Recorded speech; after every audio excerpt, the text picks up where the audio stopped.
अपना टॉपिक था तंत्रिका तंत्र।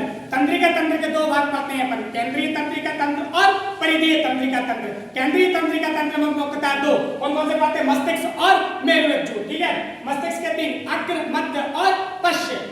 परिधीय तंत्रिका तंत्र से दो तंत्रिकाएं निकलती हैं, कौन कौन सी, संवेदी और चालक। परिधीय तंत्रिका तंत्र के दो भाग कौन कौन से, कायिक और स्वायत्त। स्वायत्त भी दो, अनुकंपी और परानुकंपी। चलिए अब अपन आते हैं मस्तिष्क में।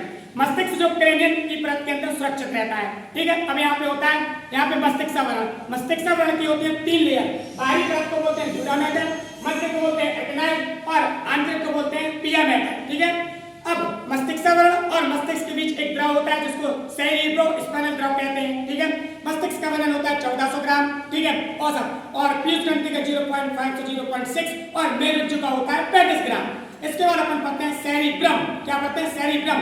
ये मानव मस्तिष्क का 2/3 भाग होता है, याद रखना। यहाँ पे गारे और संचाई पाई जाती हैं, बुद्धिमत्ता का केंद्र है। जिस मनुष्य में गारे और संचाई ज्यादा होती हैं वो ज्यादा इंटेलिजेंट होता है। इसकी बाहरी परत होती है कॉर्टेक्स की, यहाँ ग्रे मैटर और व्हाइट मैटर से मिलकर बनता है। यह दो भागों में होता है, इसको कार्पस कैल्शियम, ठीक है, दो भागों में बांटता है। ठीक है, इसके बाद अपन पढ़ते हैं क्या, लिम्बिक तंत्र क्या करता है, सबसे ज्यादा इंपॉर्टेंट है।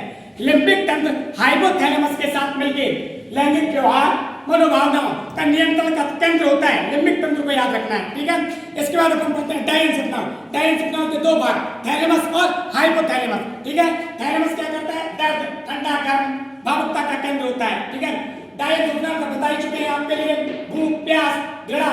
अब देखना, सेरेब्रम में बनने पड़ेंगे ऊपर दो घ्राण पिंड होते हैं, ये सूंघने के केंद्र होते हैं। मनुष्य में कम होते हैं, कुत्ता और जानवरों में ये ज्यादा होते हैं। ठीक है, इसके बाद अपन ने पढ़ा, ठीक है, मध्य मस्तिष्क। मध्य मस्तिष्क के दो, सेरिब्रम पेंडिकल और कार्पेला क्वाड्रिजेरा।